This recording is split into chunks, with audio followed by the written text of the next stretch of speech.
What's going on, guys? Isaiah's here, aka Vismotrix. That's my CFN in Street Fighter 5, aka the Fitness Ministry, which is just what this channel is called. A little about me: I'm a Super Diamond Chem player, fast approaching Ultra Diamond, and I want to get more into making tip videos in terms of how you can improve your gameplay. With all the lessons that I've learned up to this point, and the many more there are to come, because we're always improving in this game. And today I wanted to talk about a crucial aspect concerning fighting games in particular, which is how to take a loss. So I'm going to be going through a few points here, and I hope this video helps you out to view losses in a new light and actually use those losses to help you improve. So the first thing we need to understand when it comes to taking that L, nobody wants to take the L, but the thing you have to know is that taking that L, taking that loss is inevitable. So you have to expect it. And when you expect it, that's going to help you to not be so surprised when it does happen, okay? So that's the first thing I want you to think about before you go into a gaming session. Go in with the intent to improve, to win, but understand that things happen. And even the best players you even see on somebody's like Punk stream, arguably the best players in the world, they still lose to this day. And if they're losing, you're definitely gonna lose, okay? No disrespect, but it's just a part of the game. Somebody has to lose, somebody has to win. So the sooner you accept that, the better in terms of how mentally prepared you're going to be for that when it happens. So immediately, what I want to start with is immediately following a loss, what should you do? What should your reaction be? And I'm going to tell you to try not to take it super personally, okay? A lot of the time, you have no idea who you're even playing against.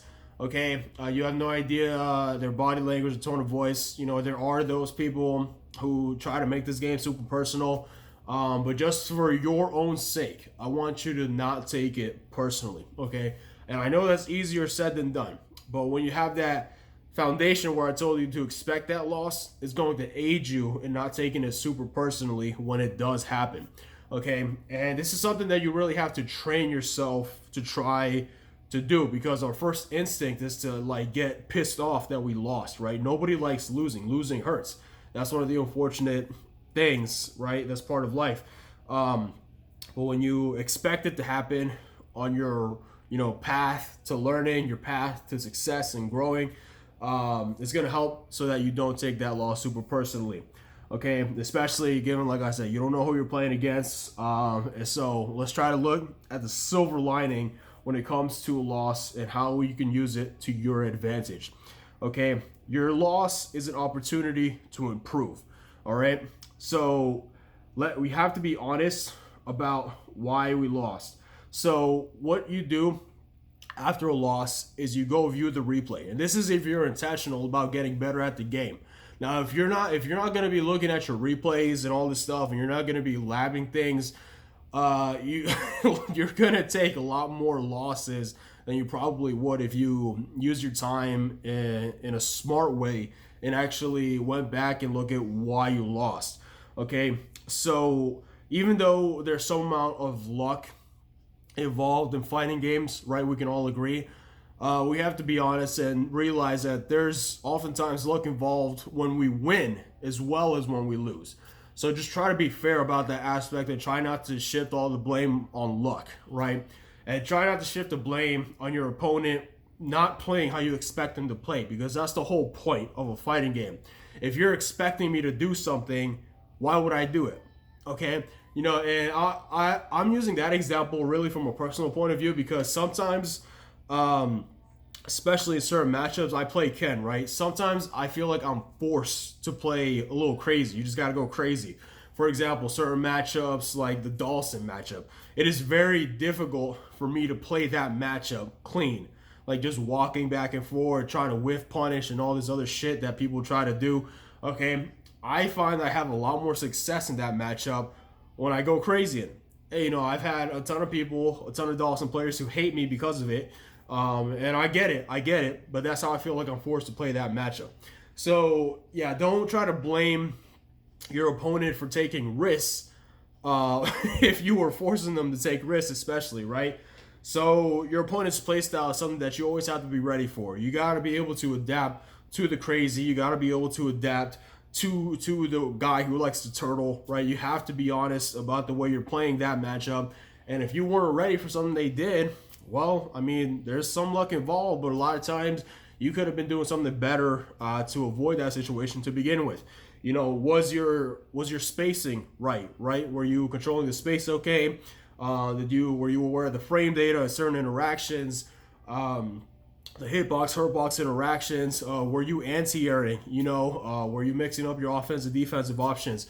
These are all a bunch of things to take into account as far as things that you can personally improve upon when you take that loss. As far as preventing the amount of luck that occurs in a match as much as possible.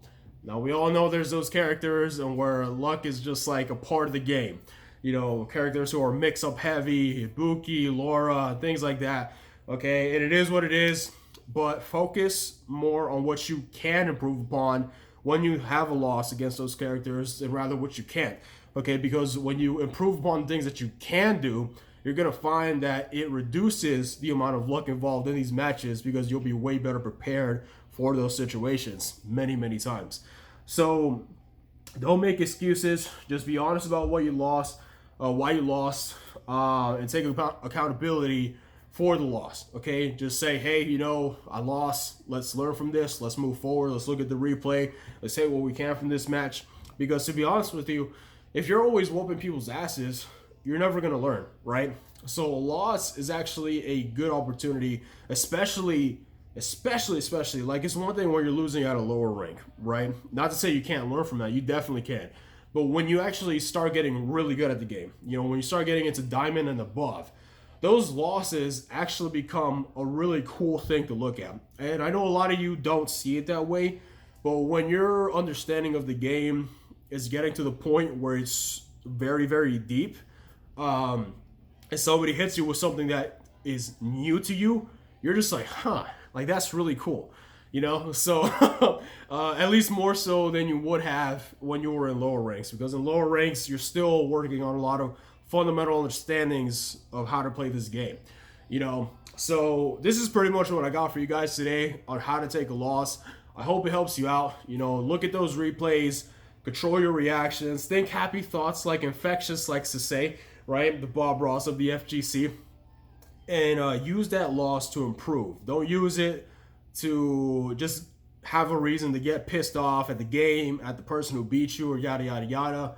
I mean, we all know there's a lot of reasons involved in why we lost. But it's up to us to take what we know we can do better and use that, okay? And that will take you very far. I don't care really what kind of character you're using. Some characters are harder to win with than others. But you still have, to this day, you know, Grandmaster, Alex players, Grandmaster and above, Ken players and all that stuff, Warlord, Fangs and all this stuff. You know, so the level of the character, you know, especially when you're in offline play, I mean, like non-tournament gameplay, there's still so much you can improve upon in terms of your online experience and your ability to get that win, right? So, like I said, I hope this helped you guys out. Let me know if you have any questions. I'd be more than happy to answer them. And if you have any topics that you would like me to speak about in particular, especially something related to Ken, because that's who I made. That's where I feel I could be the most help besides just like generalized topics like this. Just let me know, and I'll do my best to answer you. And until next time, guys, have a good one.